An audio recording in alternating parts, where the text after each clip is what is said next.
Tragedia en la cabaña encantada del bosque prohibido.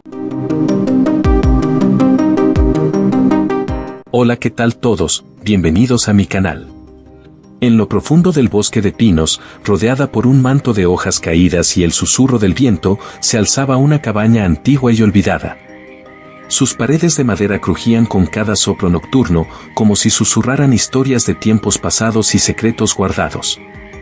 Durante el día, la cabaña parecía simplemente abandonada, con sus ventanas rotas y su techo cubierto de musgo. Sin embargo, cuando la luna llena se alzaba en el cielo y su luz plateada se filtraba entre los árboles, el verdadero misterio de la cabaña se revelaba. Cuentan los lugareños que en esas noches, figuras fantasmales danzaban alrededor de la cabaña. Sombras antiguas que parecían buscar algo perdido en el tiempo. El rumor decía que un antiguo mago había habitado la cabaña siglos atrás, buscando el conocimiento prohibido de los astros y los poderes de la noche. Nadie se atrevía a acercarse demasiado durante esas noches especiales. Las ramas de los árboles susurraban historias de susurros oscuros y risas que se desvanecían con el viento. Se decía que aquellos que intentaban desentrañar el secreto de la cabaña en noches de luna llena eran acechados por sombras que nunca más los dejaban en paz. Los jóvenes universitarios, fascinados por la idea de descubrir el secreto de la cabaña, decidieron ignorar las advertencias de los lugareños y planearon pasar la noche en aquel lugar en la próxima luna llena. El grupo estaba formado por 4 amigos, Marta, Alejandro, Sofía y Diego. Cargaban con cámaras, linternas y comida suficiente para lo que pensaban sería una aventura emocionante. Cuando llegó la noche señalada, una espesa niebla comenzó a envolver el bosque mientras la luna llena brillaba intensamente sobre ellos. La cabaña, iluminada por la luz plateada, parecía más imponente y misteriosa que nunca. Al entrar, el aire se volvió más frío y denso, como si estuvieran ingresando en un reino distinto al suyo. Dentro de la cabaña, encontraron viejos libros de hechicería y pergaminos con símbolos extraños. Las sombras danzaban en las paredes mientras la luz de sus linternas titilaba ominosamente. Marta, la más valiente del grupo, decidió aventurarse por las escaleras que conducían al ático, mientras que los demás exploraban las habitaciones en busca de pistas. De repente, un aullido resonó en el exterior. Alejandro, nervioso, se asomó por una ventana y vio figuras oscuras moviéndose entre los árboles. Eran hombres lobo, seres mitad humanos, mitad bestias, acechando la cabaña con ojos amarillos brillantes. La situación se volvía cada vez más peligrosa y surrealista. Mientras tanto, Marta descubrió un viejo diario en el ático. En sus páginas amarillentas, el mago que había habitado la cabaña hacía siglos relataba sus experimentos con la luna llena, sus intentos por controlar la transformación en lobo y sus rituales oscuros. Marta apenas tuvo tiempo de leer antes de que las sombras cobraran vida a su alrededor. Sofía y Diego, alertados por los aullidos fuera de la cabaña, regresaron al salón principal justo a tiempo para ver cómo las sombras se materializaban en formas humanas que los rodeaban. Los hombres lobo, ahora en su forma completa, irrumpieron en la cabaña con gruñidos y dientes afilados. En un acto desesperado, los jóvenes intentaron defenderse con lo que tenían a mano, pero la lucha era desigual. Uno a uno, fueron abatidos por las bestias sedientas de sangre. Al último, sostuvo el diario en sus manos mientras la vida abandonaba su cuerpo. Marta, con el último suspiro, logró terminar de leer el hechizo y luego se desmayó. A su alrededor yacían sus amigos ensangrentados y aparentemente muertos. Las sombras y los hombres lobos se desvanecieron tan pronto como concluyó la lectura del hechizo. Al día siguiente, los jóvenes se levantaron asombrados, ilesos y sin ningún rasguño. De alguna manera, habían logrado descifrar el enigma de la cabaña embrujada. El sol brillaba sobre el bosque cuando despertaron, confundidos y con recuerdos difusos de la noche anterior. No podían explicar cómo habían sobrevivido a lo que parecía ser una emboscada mortal. La cabaña ahora parecía tranquila y desprovista de la oscuridad que la había acechado la noche anterior. Reuniéndose con cautela, comenzaron a recordar fragmentos del hechizo que Marta había leído. Parecía que el antiguo mago había creado un conjuro para proteger a quienes descifraran el misterio de la cabaña y leyeran el hechizo completo en la noche de luna llena. Los amigos se miraron, asombrados por la magia que habían desencadenado sin darse cuenta. Con el misterio resuelto y el peligro aparentemente disipado, los jóvenes decidieron abandonar rápidamente la cabaña. Mientras caminaban de regreso al pueblo, reflexionaron sobre la experiencia surrealista que habían vivido y la fortuna de haber salido ilesos. Al amanecer, los lugareños encontraron la cabaña envuelta en un silencio sobrecogedor, marcados por las huellas de garras y colmillos. El oscuro secreto de la cabaña, finalmente revelado, cobró su precio más alto aquella noche de luna llena. Desde entonces, la cabaña permanece en silencio durante el día, esperando el momento en que la luna llena vuelva a iluminar su oscuro secreto y despierte los misterios enterrados en lo profundo del bosque de pinos. Los lugareños no tenían ni la menor idea de lo que había pasado, había sangre y rasguños en las paredes, pero allí no había nadie. ¿Qué ocurrió aquí?, preguntó uno de ellos. No sabemos, pero aquí pasó algo grande. Encontraron el libro de hechizos, pero no sabían lo que había ocurrido. Por esta razón, para ellos el misterio de la cabaña encantada seguía intacto.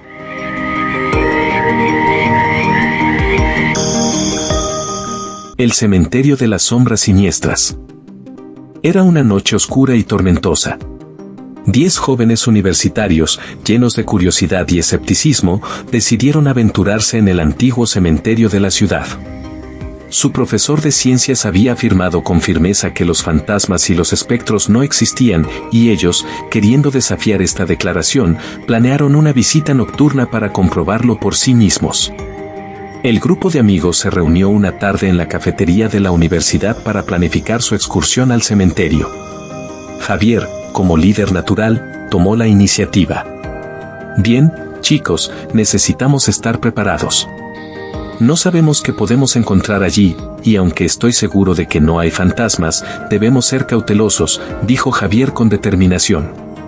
Laura sugirió llevar linternas y baterías de repuesto, para asegurarse de que no se quedarían a oscuras en medio de la noche. Diego propuso llevar su cámara y una grabadora de audio para captar cualquier fenómeno extraño. Sofía, interesada en lo paranormal, recomendó llevar incienso y velas, por si acaso. Hugo, siempre el racional, insistió en llevar un botiquín de primeros auxilios, y Paula decidió llevar algunas mantas y algo de comida, previendo que podrían pasar varias horas en el lugar. Carlos y Andrés se encargaron de los detalles logísticos. Alquilaron una furgoneta para transportar a todo el grupo y sus equipos. Elena, con su interés en la literatura de terror, sugirió llevar un par de libros sobre leyendas locales para leer en el cementerio y ambientar la noche. La noche del viaje, el grupo se reunió en el estacionamiento de la universidad. La furgoneta estaba cargada con todos los suministros necesarios. Con emociones encontradas de emoción y nerviosismo, se pusieron en marcha hacia el cementerio. Durante el trayecto, Laura intentaba calmar a Paula, que se mostraba un poco nerviosa. No te preocupes, Paula, no hay nada que temer. Es solo una vieja leyenda, decía, aunque una parte de ella también sentía una ligera inquietud. Carlos, como siempre, intentaba romper la tensión con bromas sobre fantasmas y espectros. Si vemos un fantasma, le preguntaré dónde dejó sus llaves, bromeó, causando algunas risas nerviosas en el grupo. Finalmente, llegaron a la entrada del cementerio. El lugar estaba envuelto en una niebla densa que parecía emerger de la tierra misma. Las antiguas lápidas se alzaban como sombras en la penumbra y el viento susurraba a través de los árboles, creando un ambiente inquietante. Javier apagó el motor de la furgoneta y todos bajaron en silencio, sintiendo el peso del lugar. Con las linternas encendidas, se adentraron lentamente en el cementerio, cada paso resonando en el silencio de la noche. Los jóvenes avanzaron cautelosamente por el sendero del cementerio, sus linternas arrojando haces de luz que danzaban entre las lápidas y los árboles. El aire estaba cargado de humedad y un silencio inquietante, roto solo por el crujido de las hojas bajo sus pies. María, siempre fascinada por la historia, empezó a leer las inscripciones en las lápidas, descubriendo nombres y fechas que se remontaban a siglos atrás. Este lugar tiene tanta historia, comentó en voz baja, como si temiera despertar a los antiguos habitantes del cementerio. De repente, se detuvo y apuntó su linterna hacia una figura oscura. ¿Qué es eso?, preguntó, con la cámara preparada para capturar cualquier cosa. Al acercarse, descubrieron que era solo una vieja estatua, parcialmente cubierta de musgo. Sofía, sintiendo una energía extraña, sugirió encender algunas velas y el incienso que había traído. Esto puede ayudar a protegernos y a invocar cualquier espíritu que quiera comunicarse con nosotros, explicó. Aunque algunos en el grupo se mostraban escépticos, todos estuvieron de acuerdo en seguir el ritual por si acaso. Después de encender las velas y el incienso, el grupo formó un círculo y se tomó de las manos. Elena comenzó a leer en voz alta una de las leyendas locales, intentando invocar el ambiente de la historia de terror que tanto amaba. De repente, un susurro helado recorrió el aire y las velas parpadearon violentamente. Paula dio un respingo y apretó la mano de Hugo. ¿Qué fue eso?, preguntó, su voz temblando. Probablemente solo el viento, respondió Andrés, tratando de mantener la calma. Pero el grupo sabía que algo estaba cambiando en el ambiente. Continuaron caminando más adentro en el cementerio, cuando Carlos, siempre el bromista, dejó escapar un grito. «¡Ayuda! ¡Me atraparon!», gritó, pero rápidamente se rió cuando todos voltearon hacia él. «Solo bromeo, chicos, relajen». Antes de que pudiera terminar la frase, un sonido grave y profundo emergió de la tierra. El grupo se quedó inmóvil, con la piel erizada, escuchando lo que parecía un lamento que surgía de las profundidades del cementerio. Laura, con la linterna temblando en su mano, miró a Javier. «Quizás deberíamos regresar. Esto está yendo demasiado lejos». Pero Javier, determinado a descubrir la verdad, sacudió la cabeza. «Hemos venido hasta aquí. Sigamos un poco más y veamos qué encontramos». Con el corazón latiendo con fuerza, el grupo continuó su camino, adentrándose cada vez más en el oscuro y misterioso cementerio. A medida que avanzaban, el ambiente se tornaba más pesado y opresivo. La niebla parecía espesa, casi tangible, y las sombras danzaban al compás de las linternas temblorosas. Los susurros en el viento se hicieron más audibles, como si voces invisibles estuvieran tratando de comunicarse con ellos. De repente, Diego tropezó con algo en el suelo. Al iluminar el objeto con su linterna, descubrieron un antiguo amuleto, medio enterrado en la tierra. «Esto parece importante», dijo, levantándolo cuidadosamente. Sofía se acercó y lo examinó. «Es un amuleto de protección, usado para alejar espíritus malignos», explicó. «Quizás deberíamos llevarlo con nosotros». Antes de que pudieran decidir qué hacer, un fuerte estruendo resonó a su alrededor, como si una lápida se hubiera caído. Las linternas titilaron y, de repente, las luces se apagaron por completo. El grupo quedó sumido en la oscuridad. «Rápido, enciendan las linternas de nuevo», gritó Javier, tratando de mantener la calma. Pero antes de que pudieran reaccionar, una figura oscura apareció frente a ellos, una sombra etérea con ojos brillantes y siniestros.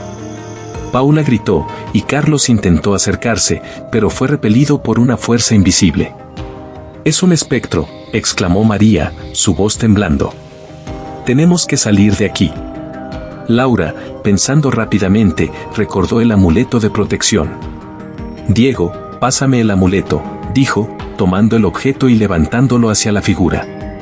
Para su sorpresa, la sombra retrocedió, como si el amuleto la repeliera. «Funciona», gritó Hugo. «Sigamos moviéndonos, pero mantén el amuleto visible». El grupo, con Laura al frente sosteniendo el amuleto, avanzó rápidamente por el cementerio. Las sombras parecían retorcerse y moverse a su alrededor, pero ninguna se atrevió a acercarse demasiado. Finalmente, llegaron a una vieja cripta. «Entremos aquí, quizás podamos encontrar un lugar seguro», sugirió Elena. Abrieron la puerta de la cripta y se apresuraron a entrar, cerrando la puerta detrás de ellos. Dentro de la cripta, encendieron sus linternas de nuevo. El lugar estaba lleno de antiguos sarcófagos y estatuas cubiertas de polvo. «Debemos encontrar una manera de salir de aquí y alejarnos del cementerio», dijo Javier. Mientras exploraban la cripta, María encontró un pasadizo oculto detrás de una estatua. «Miren esto», exclamó. «Parece que lleva a algún lugar». El grupo siguió el pasadizo, que descendía hacia un túnel subterráneo. La atmósfera era sofocante y los susurros parecían seguirlos, pero no se detuvieron. Después de lo que pareció una eternidad, vieron una luz al final del túnel. Emergieron del túnel en un área despejada fuera del cementerio. El aire fresco y la luz de la luna los recibieron como un bálsamo. «Lo logramos», exclamó Paula, con lágrimas de alivio en los ojos. El grupo se abrazó, exhausto pero aliviado de haber escapado. Javier miró a sus amigos y dijo, «Quizás hay cosas en este mundo que no podemos explicar, pero lo importante es que estamos juntos y a salvo». Con el corazón aún latiendo con fuerza y una nueva apreciación por lo desconocido, los jóvenes se dirigieron de regreso a la universidad, prometiendo no volver a desafiar lo que no pueden comprender completamente.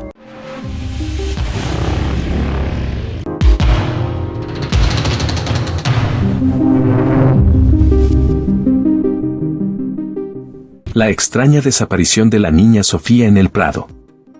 En la tranquila comunidad del Prado, una niña de 6 años, llamada Sofía, desapareció sin dejar rastro una tarde de verano.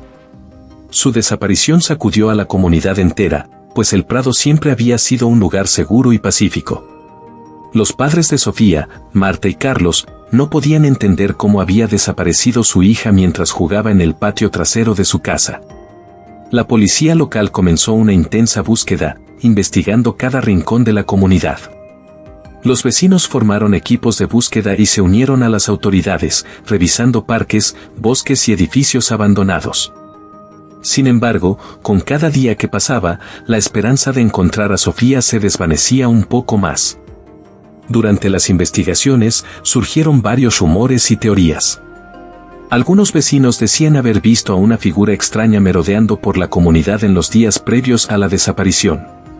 Otros mencionaban haber escuchado risas infantiles provenientes de una vieja casa abandonada en las afueras del Prado, una casa que llevaba años vacía y que los niños de la comunidad evitaban por considerarla embrujada.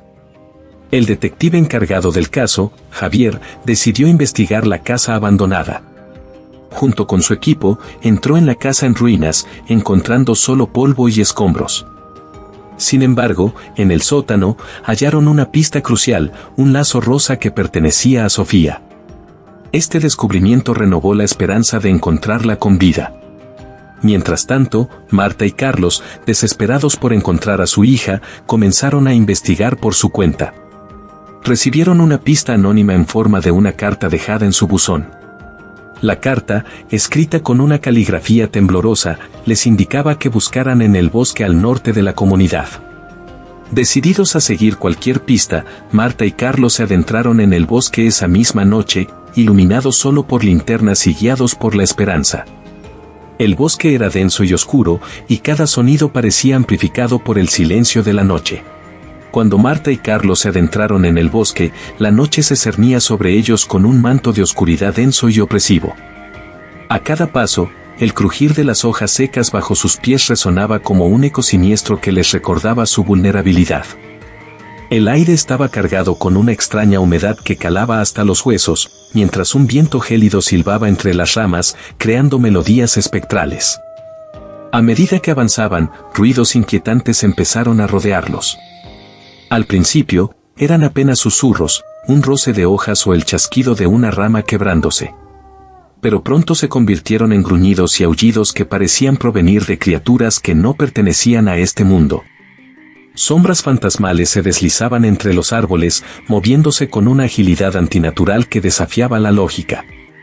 Marta y Carlos intercambiaban miradas de temor, sus corazones latiendo con fuerza desbocada. Cada sombra, cada ruido, aumentaba su miedo, pero era más fuerte el deseo de encontrar a su hija, la pequeña de solo 6 años que había desaparecido sin dejar rastro. La desesperación y el amor por ella les daban el coraje necesario para seguir adelante, a pesar de la sensación constante de que algo siniestro los acechaba desde las profundidades del bosque. Sus mentes jugaban trucos crueles, imaginando ojos brillantes y dientes afilados esperando entre los matorrales. Sin embargo, Marta y Carlos se aferraban a la esperanza, convencidos de que encontrarían a su hija y la llevarían a salvo de vuelta a casa, sin importar los horrores que debieran enfrentar. Tras horas de caminar y sentir que estaban perdidos, encontraron una vieja cabaña medio oculta entre los árboles. La cabaña estaba abandonada, pero en el suelo encontraron otra pista, un dibujo infantil de una casa, con una flecha apuntando hacia una colina cercana. Con el corazón acelerado, Marta y Carlos se dirigieron a la colina. Al llegar, encontraron un antiguo cobertizo, cubierto de hiedra y casi invisible a primera vista. Alrededor del cobertizo, el aire se sentía pesado, como si el lugar guardara secretos oscuros. Se acercaron con cautela y, al abrir la puerta, un crujido rompió el silencio de la noche. Dentro del cobertizo, el aire era frío y húmedo. La linterna de Carlos iluminó cajas viejas y herramientas oxidadas. En un rincón, casi oculto por una pila de maderas, encontraron un compartimento oculto. Marta se agachó y, al abrir la pequeña puerta, escucharon un susurro que reconocieron de inmediato, era la voz de Sofía. Llamaron a la policía, y juntos entraron en el cobertizo. Allí, en el pequeño compartimento, encontraron a Sofía, asustada pero ilesa. La niña contó que un hombre extraño la había llevado allí, pero que nunca le hizo daño. Gracias a su valentía y a la incansable búsqueda de sus padres y la comunidad, Sofía fue rescatada. La noticia de su rescate llenó de alegría al Prado. La comunidad celebró su regreso con una gran fiesta, y Sofía fue recibida como una heroína. Aunque la identidad del hombre que la secuestró nunca se descubrió, la experiencia unió a la comunidad más que nunca. La casa abandonada fue finalmente demolida, y en su lugar se construyó un parque en honor a Sofía, un recordatorio de la fuerza y la esperanza que mantuvieron viva a una pequeña niña y a una comunidad entera. Pero que nunca le hizo daño. Gracias a su valentía y a la incansable búsqueda de sus padres y la comunidad, Sofía fue rescatada. La noticia de su rescate llenó de alegría al Prado. La comunidad celebró su regreso con una gran fiesta, y Sofía fue recibida como una heroína. Aunque la identidad del hombre que la secuestró nunca se descubrió, la experiencia unió a la comunidad más que nunca. La casa abandonada fue finalmente demolida, y en su lugar se construyó un parque en honor a Sofía, un recordatorio de la fuerza y la esperanza que mantuvieron viva a una pequeña niña y a una comunidad entera.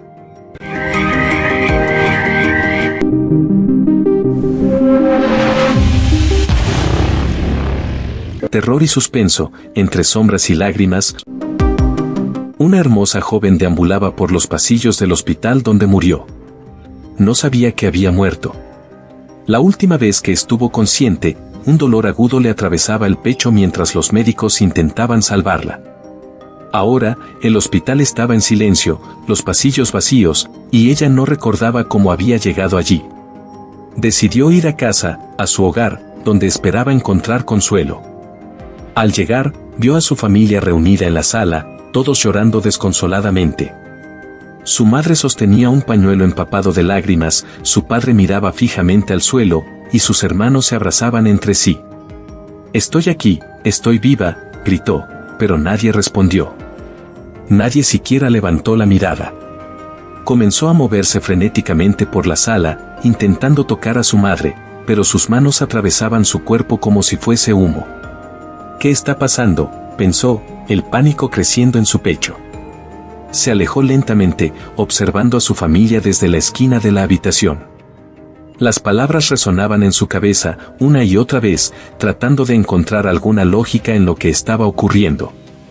De repente, recordó la última imagen antes de despertar en el hospital, el camión que apareció de la nada en la carretera mojada, el crujido del metal y el dolor cegador. Destrozada, salió de su casa y pensó que vería continuamente al hombre sombrío que hablaba como si viniera de ultratumba. Sin embargo, no volvió a verlo. Caminó por las calles que una vez conoció, buscando respuestas. Era una joven recién graduada de medicina, la más brillante de su promoción. El puesto que le habían ofrecido era muy codiciado por los otros médicos, quienes creían merecer más que ella ese título debido a su antigüedad en el hospital. Poco a poco, comenzó a recordar más detalles de la noche del accidente. Había algo sospechoso en cómo sucedió. Regresó al hospital, recorriendo los pasillos en busca de alguna pista. En uno de los despachos, encontró a dos médicos hablando en voz baja. No puedo creer que realmente cortaste la manguera de los frenos, dijo uno de ellos, con una mezcla de miedo y admiración en su voz. No tenía elección, respondió el otro. Ella iba a ocupar el puesto que todos queríamos. No podía dejar que eso sucediera. La joven sintió una oleada de ira y tristeza. No podía creer que su vida había sido arrebatada por la envidia y la ambición. Sin embargo, sabía que no podía quedarse en ese estado de odio y dolor. Necesitaba encontrar la paz. Esa noche, mientras vagaba por los pasillos oscuros del hospital, sintió una presencia familiar. El hombre sombrío apareció una vez más, sus ojos vacíos observándola con compasión. ¿Por qué no puedo irme?, le preguntó, la voz temblorosa. No puedes irte porque aún tienes algo que hacer, respondió él. Debes encontrar la verdad y hacer justicia. Con una determinación renovada, la joven comenzó a investigar su propia muerte, buscando maneras de comunicarse con el mundo de los vivos. Al principio, solo podía observar, pero pronto descubrió que, con concentración, podía mover pequeños objetos. El hombre sombrío la guió en su aprendizaje, enseñándole a enfocar su energía en acciones específicas. Una noche, decidió ir a la comisaría local. Sabía que era un lugar crucial para dejar pistas. Encontró el escritorio del oficial a cargo de su caso y, con gran esfuerzo, movió lentamente un bolígrafo hacia un papel, escribiendo las palabras «Revisen los frenos». El oficial, al ver el mensaje inusual, frunció el ceño y comenzó a investigar más a fondo el accidente. La joven también visitó la casa de uno de los médicos responsables. Sabía que necesitaba dejar algo más concreto. Encontró una vieja carta que el médico había escrito, detallando su rencor hacia ella y su deseo de obtener el puesto a toda costa. Con mucho esfuerzo, logró mover la carta hasta la mesa del comedor, donde la esposa del médico la encontró al día siguiente. Intrigada y preocupada, la esposa llevó la carta a la policía. Otra noche, regresó al hospital. Sabía que los registros de mantenimiento del vehículo podrían ser clave. Con la ayuda del hombre sombrío, aprendió a manipular las teclas de una computadora. Accedió a los archivos y logró imprimir un documento que mostraba que el vehículo había sido manipulado. Dejó el documento en el escritorio del director del hospital, quien al encontrarlo, alertó a las autoridades. Cada esfuerzo la agotaba, pero la presencia del hombre sombrío le daba fuerza. Él le recordaba que la justicia estaba cerca y que su sacrificio no sería en vano. Una tarde, logró mover una fotografía de su accidente hasta la mesa de trabajo del oficial encargado del caso. En la foto, se veía claramente la marca de un corte en la manguera de los frenos. El oficial, al ver la evidencia, ordenó una revisión completa del vehículo. La persistencia de la joven comenzó a dar frutos. Las autoridades reabrieron el caso, y pronto las piezas del rompecabezas empezaron a encajar. Los médicos responsables fueron arrestados y llevados a juicio. Durante el juicio, la evidencia recopilada gracias a los esfuerzos de la joven fue fundamental para condenar a los culpables. Finalmente, una noche, mientras observaba a su familia desde la ventana de su hogar, sintió una calidez envolvente. El hombre sombrío apareció una vez más, pero esta vez su mirada no era fría ni distante. «Has cumplido tu misión», dijo con suavidad. «Es hora de descansar». La joven asintió, una mezcla de tristeza y alivio en su corazón. Mientras se desvanecía en la luz, una sensación de felicidad y tristeza la envolvió. Había perdido su vida, pero había encontrado justicia y paz para aquellos que amaba. En el final, había encontrado su lugar entre las sombras y las lágrimas, y finalmente pudo descansar en paz.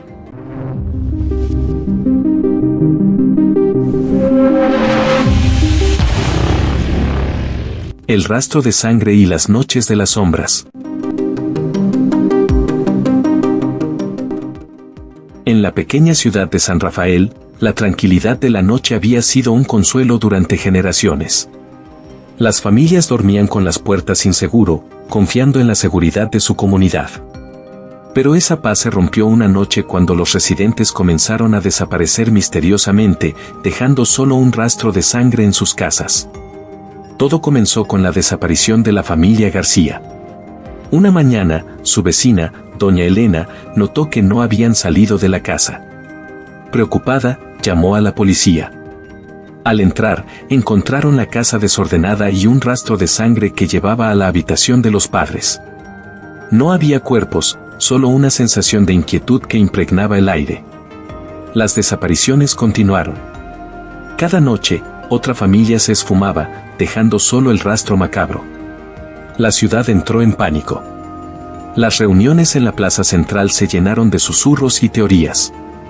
Algunos hablaban de un asesino en serie, otros de criaturas sobrenaturales. Las puertas comenzaron a asegurarse y las calles, antes vibrantes, se volvieron desiertas al caer la noche.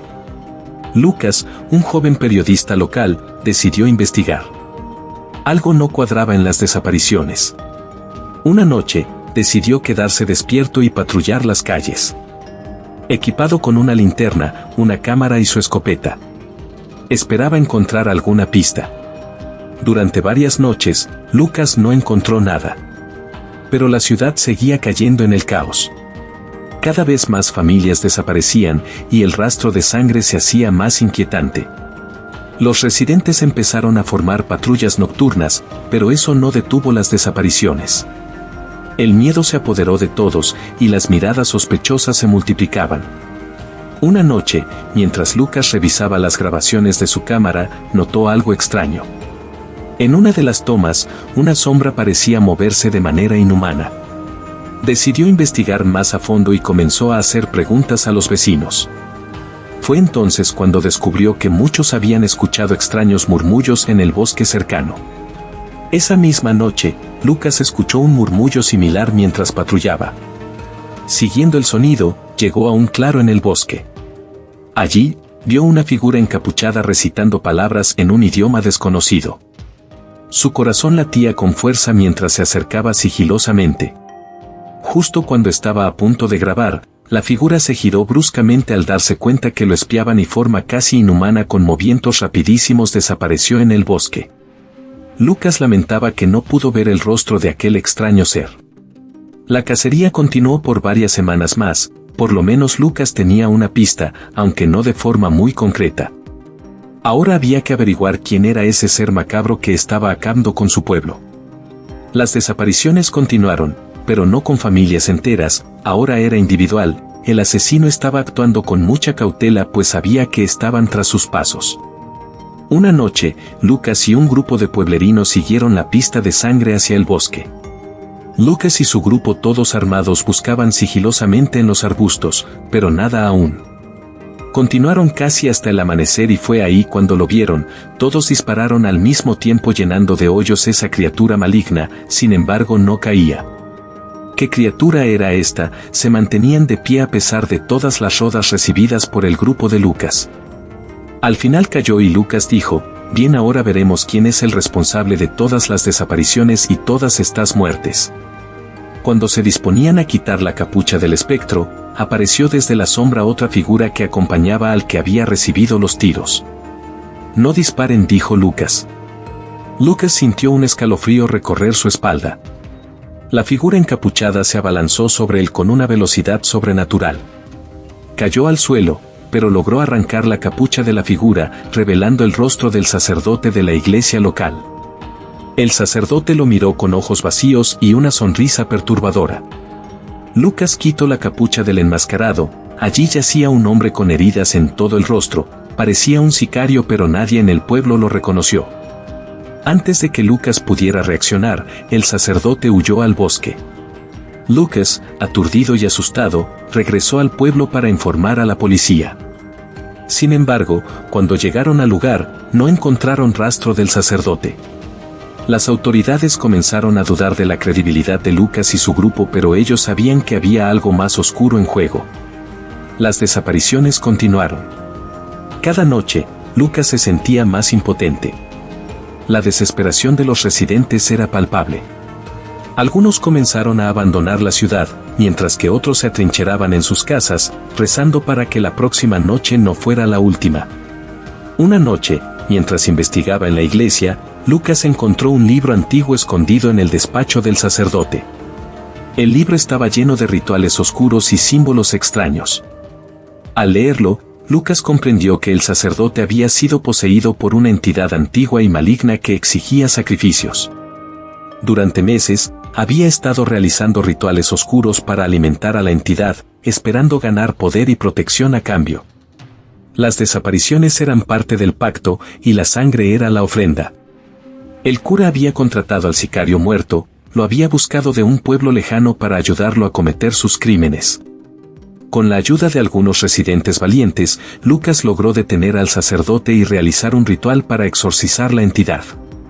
El proceso fue agotador y peligroso, pero finalmente, la entidad fue desterrada. El sacerdote, ahora libre de la posesión, fue llevado a un hospital psiquiátrico, sus recuerdos fragmentados y su mente quebrada. Aunque las desapariciones cesaron, la ciudad de San Rafael nunca volvió a ser la misma. La sombra de lo ocurrido seguía presente, y la comunidad, antes unida, ahora vivía con el temor de que el mal pudiera regresar algún día. Las puertas permanecieron cerradas, y la noche, que antes brindaba consuelo, ahora solo traía recuerdos de terror.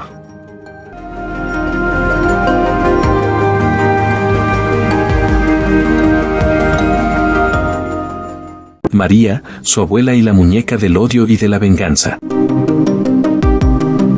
María había amado a su abuela con todo su corazón. Cuando ella falleció, dejó un vacío inmenso en su vida. En el funeral, su madre le entregó una caja antigua, diciendo que su abuela quería que ella la tuviera. Dentro de la caja, envuelta en papel amarillento y desgastado, encontró una muñeca antigua. La muñeca tenía ojos de vidrio que parecían seguir a María a donde quiera que iba, y un vestido de encaje desgastado que alguna vez debió haber sido blanco. María decidió colocar la muñeca en una estantería en su habitación, creyendo que sería un buen recuerdo de su abuela. Esa noche, mientras se preparaba para dormir, le pareció escuchar un susurro suave, pero lo atribuyó a su imaginación. Se durmió profundamente, pero se despertó en medio de la noche con una sensación extraña. La habitación estaba en silencio, pero los ojos de la muñeca brillaban bajo la luz de la luna que se filtraba por la ventana. A la mañana siguiente, María encontró la muñeca en una posición diferente, como si alguien la hubiera movido. La dejó pasar como un accidente, quizás se movió mientras dormía. Sin embargo, esa noche, los susurros volvieron, esta vez más claros y más persistentes. María escuchaba su nombre entre susurros. Aterrorizada, decidió guardar la muñeca en el armario, pensando que eso pondría fin a los extraños sucesos. Los días siguientes, las cosas empeoraron. Encontraba la muñeca fuera del armario cada mañana, siempre en una nueva posición. Los eventos extraños se intensificaron. Una tarde, María llegó a casa y encontró todas las fotografías de su abuela destrozadas, con los vidrios de los marcos esparcidos por el suelo. En la sala, la muñeca estaba sentada en el sofá, con una expresión que parecía más siniestra que nunca. Una noche, mientras estaba en la ducha, María sintió como si alguien la estuviera observando. Miró hacia la cortina y, al correrla, encontró la muñeca sentada en el lavabo, mirándola fijamente. Gritó y salió corriendo del baño, pero cuando volvió, la muñeca ya no estaba allí. Decidió que debía deshacerse de ella. La llevó al jardín y la enterró profundamente, con la esperanza de que eso pondría fin a los sucesos aterradores. Al día siguiente, la muñeca estaba de vuelta en su estantería, sucia pero intacta. Desesperada, María decidió quemarla.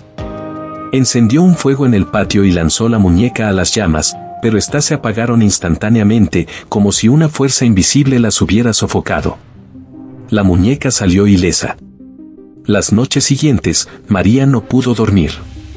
La muñeca aparecía en diferentes partes de la casa, y los susurros se convirtieron en voces que le decían cosas horribles. «Devuélveme lo que es mío», le decía la voz cada vez más fuerte. Desesperada, María buscó en el diario de su abuela y encontró una entrada que hablaba de la muñeca. Según el diario, la muñeca pertenecía a una niña que había muerto trágicamente y su espíritu quedó atrapado dentro de ella. María decidió deshacerse de la muñeca, pero cada vez que la arrojaba fuera de la casa, la encontraba de regreso en su habitación al día siguiente. Empezó a investigar sobre la historia de la muñeca y descubrió que la niña, llamada Isabel, había sido asesinada por su propia familia y su espíritu estaba lleno de venganza. Los fenómenos paranormales empeoraron, los electrodomésticos se encendían solos, las luces parpadeaban sin razón, y los espejos reflejaban sombras que no pertenecían a María. Una noche, María despertó para encontrar la muñeca sosteniendo un cuchillo, su mirada fija en ella. El cuchillo cayó al suelo cuando María gritó, pero la muñeca permaneció inmóvil, como si nunca hubiera sido la causa del terror. Una noche, mientras María dormía, 3 hombres irrumpieron en su casa. Con cuidado, recogieron todo lo de valor que encontraron, incluyendo la muñeca. Creyendo que habían hecho el robo de su vida, se marcharon en su auto, dejando atrás la casa y a una María que, afortunadamente, no despertó durante el incidente. Los ladrones, sin saber lo que llevaban consigo, comenzaron a experimentar extraños sucesos en su camino. Primero, el aire dentro del auto se volvió gélido y una extraña neblina comenzó a formarse dentro del vehículo. Uno de ellos, al mirar por el retrovisor, juró haber visto los ojos de la muñeca brillar con una luz propia. Intentaron ignorar lo que parecía ser un juego de la mente, pero el ambiente se volvía cada vez más pesado y opresivo. Al llegar a su escondite, una vieja cabaña abandonada en las afueras de la ciudad, comenzaron a descargar su botín. La muñeca fue dejada en una mesa, mirando fijamente hacia ellos, como si estuviera juzgándolos. Esa primera noche, los 3 hombres no pudieron dormir. Cada vez que cerraban los ojos, escuchaban susurros incomprensibles, risitas infantiles y pasos que se acercaban. Uno de ellos, en un ataque de ira y miedo, arrojó la muñeca a una esquina y gritó que la dejaran en paz. Pero la muñeca no iba a perdonar. A la medianoche, la muñeca comenzó a moverse. Lentamente, se enderezó y caminó por la cabaña, buscando a aquellos que habían osado sacarla de la casa donde tenía pendientes sus obligaciones. Uno por uno, los hombres comenzaron a desaparecer. El primero fue encontrado en el bosque, con una expresión de horror congelada en su rostro y marcas inexplicables en su cuello.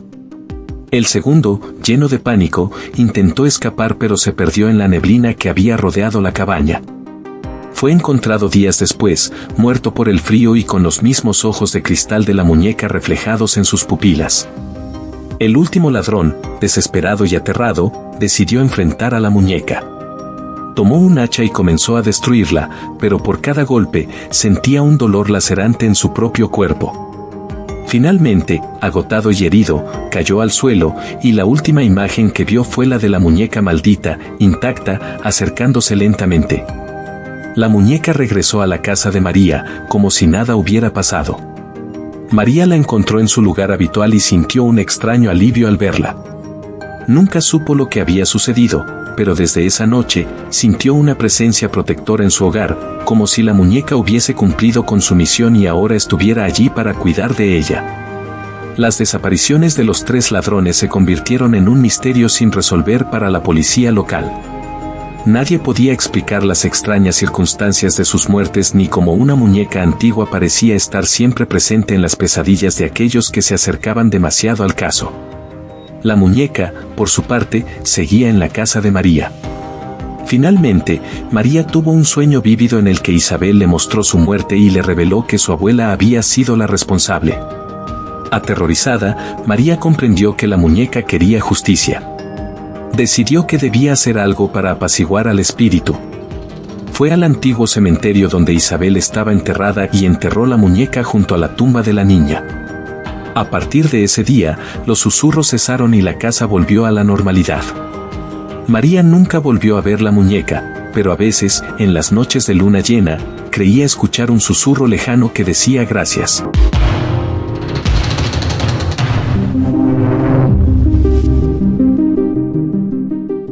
El último sorbo, la cosecha oscura.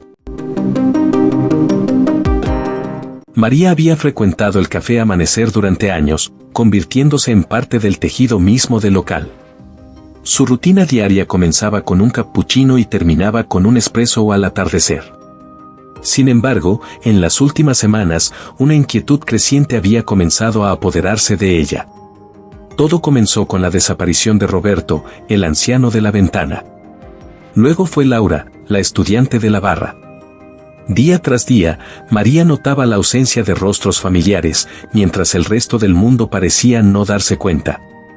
La situación alcanzó un punto crítico cuando el padre Tomás, quien solía visitar el café después de la misa vespertina, no apareció durante una semana.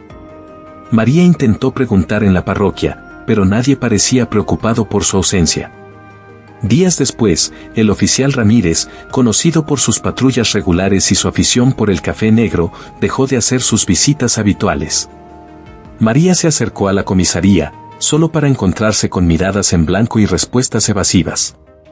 La gota que colmó el vaso fue cuando Javier, el bombero local que siempre pedía un mocaxino después de sus guardias, se esfumó sin dejar rastro.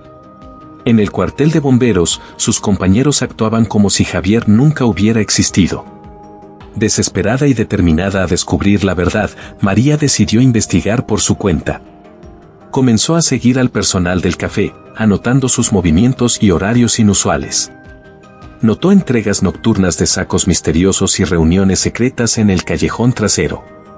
Una noche tormentosa, incapaz de contener su curiosidad y temor, María regresó al café después del cierre. La puerta trasera estaba entreabierta, como si la invitara a entrar. El aroma del café se mezclaba con algo más oscuro, más siniestro. En el sótano, encontró una escena sacada de sus peores pesadillas. Todos los desaparecidos estaban allí: Roberto, Laura, el padre Tomás, el oficial Ramírez, Javier y docenas más. Sus ojos, vacíos de vida, trabajaban incansablemente moliendo granos de un color negro antinatural. El dueño del café emergió de las sombras, su sonrisa revelando dientes manchados de negro. «Ah, María. Por fin te unes a nosotros. Sabes, cada profesión, cada alma, añade un sabor único a nuestra mezcla. El coraje del bombero, la fe del sacerdote, la justicia del policía, y ahora, tu curiosidad». María intentó escapar, pero sus pies parecían pegados al suelo. El aroma del café la envolvía, nublando sus sentidos. Sintió manos frías arrastrándola hacia las sombras. «Verás, María», continuó el dueño mientras ella luchaba, «el café Amanecer sirve algo más que simples bebidas. Alimentamos los deseos oscuros de la ciudad, y para eso, necesitamos una mezcla especial». Mientras María se hundía en la oscuridad, comprendió el terrible secreto del café Amanecer.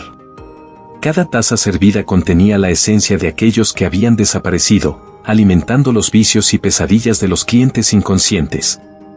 El café Amanecer continuaría sirviendo sus oscuras mezclas, y la ciudad, sedienta de secretos y pecados, seguiría bebiendo, sin saber que cada sorbo los acercaba más al abismo. María sintió que las sombras la envolvían, pero en su mente, una chispa de lucidez persistía. Horas antes, guiada por una corazonada, había tomado un potente antialérgico que su médico le había recetado para emergencias. Ahora, ese medicamento estaba neutralizando los efectos de la droga que el dueño del café intentaba administrarle. Fingiendo sucumbir, María dejó que su cuerpo se relajara, sus ojos entrecerrados observando cada movimiento del siniestro propietario. El hombre, convencido de su victoria, se acercó para arrastrarla hacia las máquinas de molienda. «Bienvenida a la eternidad, María», susurró con una sonrisa macabra. En ese instante, María vio su oportunidad. Con una fuerza nacida de la desesperación y la adrenalina, se incorporó de golpe y lanzó un puñetazo certero a la mandíbula del dueño. El impacto lo hizo trastabillar, chocando contra una mesa llena de granos de café oscuro. Sin perder un segundo, María corrió hacia las escaleras. Detrás de ella, podía escuchar los gritos furiosos del dueño y el inquietante arrastre de pies de las otras víctimas. Subió los escalones de dos en dos, su corazón latiendo con fuerza. Al llegar a la planta principal, corrió hacia la puerta, agradeciéndose mentalmente por haber memorizado la disposición del local durante años. Una vez en la calle, no se detuvo. Corrió bajo la lluvia, sus pulmones ardiendo, hasta llegar a la comisaría más cercana. Irrumpió en el edificio, empapada y jadeando. «¡Ayuda!», gritó. «Café Amanecer, sótano, personas desaparecidas».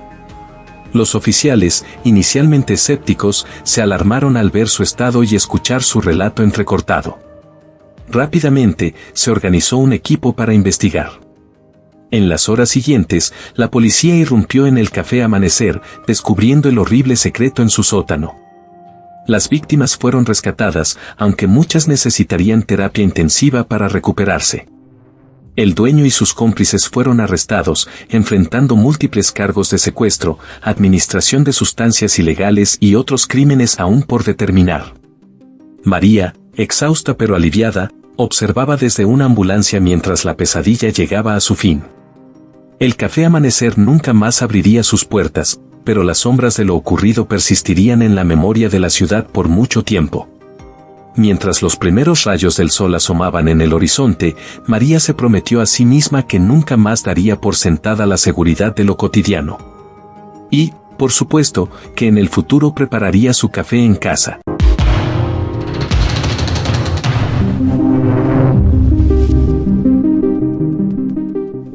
Aquí presentamos, Campamento Misterioso, peligro en lo profundo del bosque.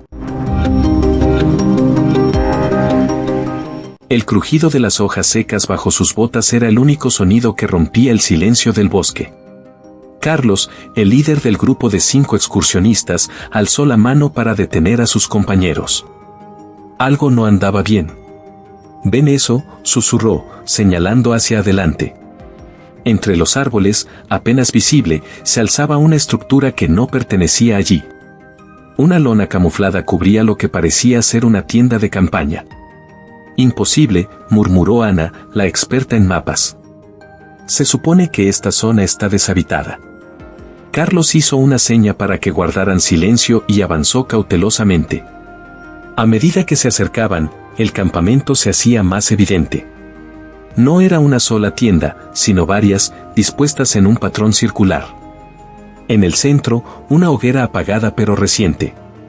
De repente, un destello metálico captó la atención de Carlos.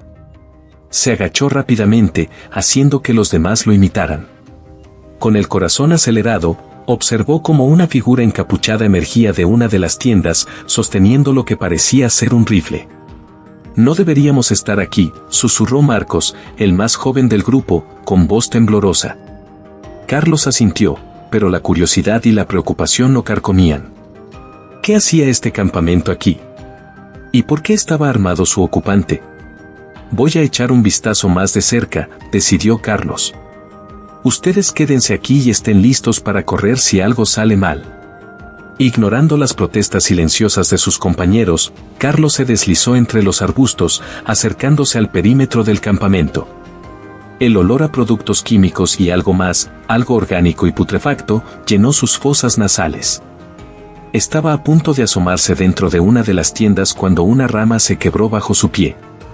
El sonido, amplificado por el silencio del bosque, fue como un disparo. «¡Alto ahí!», rugió una voz detrás de él. Carlos se giró lentamente, encontrándose cara a cara con el vigilante armado, cuyo rostro estaba oculto por una máscara de gas. El cañón del rifle apuntaba directamente a su pecho. «Has cometido un grave error al venir aquí», gruñó el vigilante. En ese momento, un grito ahogado proveniente de donde estaba el resto del grupo rompió la tensión. El vigilante se distrajo por un segundo, y Carlos aprovechó la oportunidad. Carlos no dudó. En un instante, se lanzó contra el vigilante, aprovechando su momentánea distracción. El impacto los envió a ambos al suelo, el rifle disparándose al aire en la caída. El bosque estalló en caos. Los gritos de sus compañeros se mezclaron con el eco del disparo y el sonido de ramas quebrándose mientras alguien, o algo, se movía rápidamente entre los árboles. Carlos luchaba desesperadamente contra el vigilante, rodando por el suelo en un frenético intento por ganar ventaja. Sus manos se cerraron alrededor del rifle, tratando de arrebatárselo. «¡Corran!», gritó Carlos a sus compañeros, su voz ahogada por el esfuerzo. El vigilante era fuerte, pero Carlos tenía la adrenalina de su lado. Con un violento tirón, logró arrancarle el arma de las manos y se puso de pie tambaleante, apuntando al hombre caído. «¿Qué es este lugar?», exigió Carlos, jadeando. «¿Qué están ocultando aquí?». El vigilante, aún en el suelo, soltó una risa siniestra que heló la sangre de Carlos. «No tienes idea de lo que has descubierto», dijo con voz rasposa. «Y ahora, es demasiado tarde». Un ruido sordo hizo que Carlos se girara. Horror invadió su rostro al ver a Ana caer al suelo, una flecha sobresaliendo de su espalda. Marcos gritaba, arrastrando el cuerpo de Ana mientras intentaba escapar. Carlos se dio cuenta de la terrible verdad: no estaban solos. Había más vigilantes en el bosque. El hombre en el suelo aprovechó su distracción para lanzarse contra sus piernas, derribándolo. El rifle salió volando de sus manos. Mientras luchaban nuevamente, Carlos vio por el rabillo del ojo cómo sus compañeros corrían en diferentes direcciones, perseguidos por sombras entre los árboles. Los gritos de terror se mezclaban con el sonido de más disparos. Con un golpe desesperado, Carlos logró zafarse del agarre del vigilante y se puso de pie. Sin pensarlo dos veces, corrió hacia la espesura del bosque, el corazón martillándole en el pecho. Ramas le azotaban el rostro mientras corría, el sonido de la persecución resonando a su espalda. No sabía dónde estaban sus compañeros, ni si alguno había logrado escapar. Solo sabía que tenía que alejarse, tenía que sobrevivir para descubrir la verdad detrás de este campamento infernal. Mientras corría, una pregunta ardía en su mente: ¿qué secreto tan terrible guardaba este lugar como para justificar tanta violencia? La respuesta, temía, podría ser peor de lo que jamás hubiera imaginado. Carlos, con el corazón aún acelerado por la experiencia del día anterior, lideró a su grupo hacia un punto elevado que dominaba el campamento clandestino. Se habían reagrupado durante la noche, curando sus heridas y planeando su próximo movimiento. Allí, susurró Carlos, ajustando sus binoculares. ¿Ven esos bidones? Ana, recuperada de su herida superficial, asintió. ¿Y esos vapores? No hay duda, es un laboratorio de metanfetamina. Durante horas, observaron la actividad en el campamento. Hombres con máscaras de gas entraban y salían de las tiendas, transportando químicos y equipo. El olor acre llegaba hasta ellos incluso a esa distancia. «Esto es grande», murmuró Marcos. «Mucho más grande de lo que pensábamos». Tomaron turnos para documentar todo lo que veían, sacando fotos con teleobjetivos y anotando cada detalle. Cuando tuvieron suficiente evidencia, descendieron cuidadosamente de su punto de observación y se dirigieron al pueblo más cercano. En la comisaría local, el sargento Ramírez escuchó su historia con creciente preocupación. «Han hecho un gran trabajo», dijo finalmente. «Esto es justo lo que necesitábamos para actuar». Las siguientes horas fueron un torbellino de actividad. Ramírez coordinó con unidades especiales y, al amanecer del día siguiente, un pequeño ejército de oficiales se desplegó en el bosque. Carlos y sus amigos esperaban ansiosamente en la comisaría. Horas más tarde, Ramírez regresó, con una sonrisa de satisfacción en su rostro. «Lo logramos», anunció. «Hemos desmantelado por completo el laboratorio. Detuvimos a 12 sospechosos y confiscamos una cantidad de metanfetamina con un valor de millones en la calle». El grupo de excursionistas se abrazó, sintiendo una mezcla de alivio y orgullo. Su valentía y determinación habían logrado algo importante. En los días siguientes, la noticia se extendió. El bosque, ahora limpio de criminales, volvía a ser un lugar seguro. La comunidad local organizó una ceremonia para agradecer a Carlos y sus amigos por su valentía. «Gracias a ustedes», dijo el alcalde durante la ceremonia, «nuestros niños podrán crecer en un lugar más seguro. Han demostrado que cuando los ciudadanos comunes se atreven a hacer lo correcto, pueden lograr cosas extraordinarias». Carlos miró a sus amigos, recordando el terror que habían vivido pero también el coraje que habían descubierto en sí mismos. «Solo hicimos lo que cualquiera hubiera hecho», respondió humildemente. Esa noche, sentados alrededor de una fogata legal y segura en el bosque que ahora conocían tan bien, el grupo reflexionó sobre su aventura. «¿Saben qué?», dijo Ana con una sonrisa. «Creo que nuestras excursiones nunca volverán a ser aburridas después de esto». Todos rieron, sintiendo el lazo que los unía más fuerte que nunca. Habían enfrentado el peligro juntos y habían triunfado, no solo salvándose a sí mismo sino también haciendo del mundo un lugar un poco mejor. Mientras las estrellas brillaban sobre ellos, Carlos supo que, aunque su aventura había terminado, su verdadero viaje como equipo apenas comenzaba. Y estaba emocionado por lo que el futuro les depararía.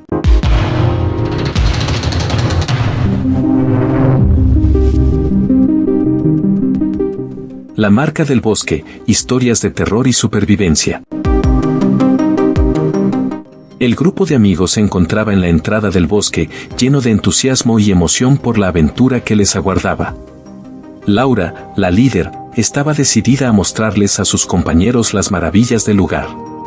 Tomás, el bromista del grupo, no dejaba de hacer comentarios sobre las leyendas de espíritus que rondaban el bosque. Martín, amante de la naturaleza, compartía con ellos historias sobre la tribu indígena que había habitado la zona, mencionando antiguos rituales y árboles sagrados que llenaban de misterio el lugar. Sara, siempre escéptica, rodaba los ojos ante las historias, mientras que Ana, la más sensible, escuchaba con atención, sintiendo una extraña conexión con el entorno. A medida que se adentraban en el bosque, el clima cambió repentinamente. Las nubes oscuras comenzaron a cubrir el cielo, y una tormenta feroz desató el caos. El grupo tuvo que buscar refugio rápidamente y, en el proceso, se dieron cuenta de que habían perdido el sendero. Laura intentó usar su brújula, pero se encontró con que no funcionaba correctamente, lo que añadió una capa de ansiedad a la situación. Mientras buscaban un lugar seguro para guarecerse, Ana empezó a escuchar susurros extraños que parecían emanar de los árboles. Los demás no percibieron nada, pero ella no podía sacudirse la sensación de que algo o alguien los observaba. En su camino, encontraron símbolos tallados en algunos árboles que parecían advertencias. Martín los reconoció de sus lecturas sobre la tribu indígena y sintió un escalofrío recorrer su espalda. Durante la noche, el grupo no pudo descansar bien. Ruidos extraños y sombras en movimiento los mantenían en vilo. La sensación de ser observado se intensificó y todos estaban alerta. En un momento, Tomás se ofreció a buscar leña para el fuego, pero nunca regresó. Cuando lo fueron a buscar, solo encontraron un rastro de huellas que se desvanecía en la espesura del bosque, dejando al grupo en estado de pánico. Laura y Sara encontraron una antigua cabaña en el bosque. La estructura estaba cubierta de dibujos que parecían contar una historia de sacrificios y guardianes del bosque. Martín, mientras exploraba los alrededores, descubrió un claro donde se encontraba un árbol inmenso y retorcido, con un altar a sus pies. Era un lugar que emanaba una energía poderosa y ancestral. La entidad que habitaba el bosque se reveló como una antigua fuerza protectora. Esta fuerza consideraba al grupo una amenaza debido a su intromisión en tierras sagradas. Laura, asumiendo su papel de líder, trató de comunicarse con el espíritu del bosque, ofreciendo respeto y disculpas. Ana, sintiendo una conexión especial con la entidad, logró calmarla al explicar que su intención no era dañar, sino entender y respetar el lugar. Finalmente, luces misteriosas comenzaron a aparecer entre los árboles, guiando al grupo de regreso al sendero seguro. A salvo, todos prometieron nunca más invadir ese lugar sagrado. De regreso a sus vidas normales, Martín decidió escribir sobre la verdadera historia del bosque y las experiencias vividas. Ana, por su parte, sentía una paz inexplicable, como si el bosque le hubiera otorgado un regalo secreto de comprensión y respeto por el mundo natural. La aventura había sido aterradora y reveladora. Los amigos no solo habían enfrentado sus miedos, sino que también habían aprendido la importancia de respetar lo desconocido y apreciar las fuerzas ancestrales que custodian el mundo natural. Aquel bosque, con todos sus misterios y guardianes, había dejado una marca indeleble en sus almas. Las luces misteriosas que empezaron a aparecer entre los árboles eran tenues y parpadeantes, como si el bosque mismo estuviera guiando al grupo hacia la salida. Laura, sintiendo una mezcla de alivio y escepticismo, lideró a sus amigos siguiendo aquellas luces. Mientras avanzaban, la atmósfera del bosque parecía cambiar, los susurros y sonidos extraños que habían llenado la noche se tornaron más claros y comprensibles. Fue entonces cuando descubrieron la verdad que se ocultaba tras esos misteriosos ruidos. A medida que las luces los conducían hacia un sendero más claro, Ana, con su aguda percepción, notó que algunos de los susurros no provenían del bosque, sino de humanos. El grupo se detuvo cuando vieron figuras moviéndose entre las sombras. Laura, armándose de valor, dio un paso al frente y exigió saber quién estaba allí. De las sombras emergieron 4 hombres, sucios y desaliñados, con miradas cautelosas pero no hostiles. Los hombres, al darse cuenta de que habían sido descubiertos, alzaron las manos en señal de rendición. Uno de ellos, que parecía ser el líder, explicó que eran exconvictos que habían escapado de una cárcel cercana hacía semanas. Se habían internado en el bosque para esconderse de las autoridades y sobrevivían como podían, utilizando las antiguas cabañas abandonadas y recolectando lo que la naturaleza les ofrecía. Habían tratado de evitar al grupo para no causarles daño, pero la tormenta los había forzado a permanecer cerca en busca de refugio.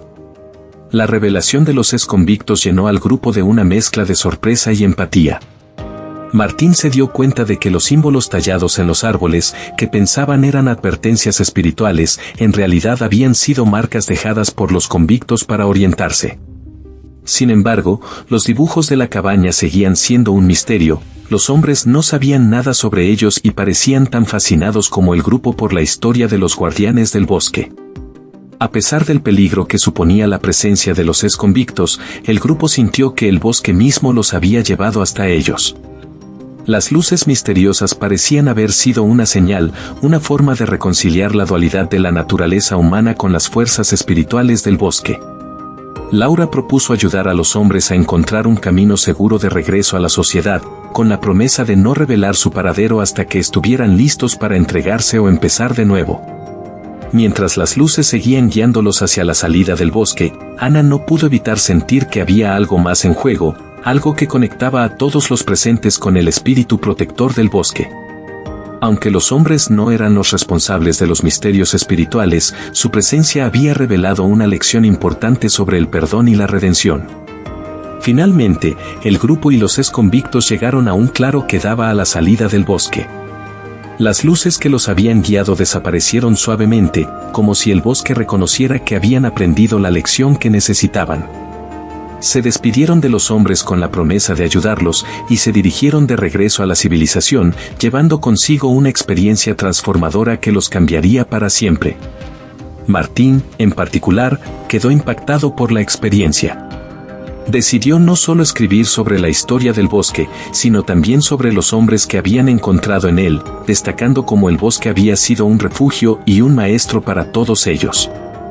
Ana, por su parte, sentía que había formado un vínculo único con el espíritu del bosque, un vínculo que la llenaba de paz y entendimiento sobre la complejidad del mundo natural y humano.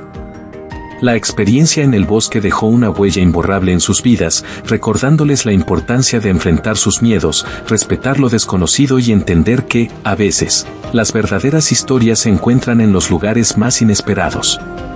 El silencio del bosque, con todos sus secretos y guardianes, seguiría siendo un misterio, pero uno que ahora respetaban y comprendían mejor. Si te ha gustado el video, regálame un like, comenta y comparte y sobre todo suscríbete al canal. Gracias.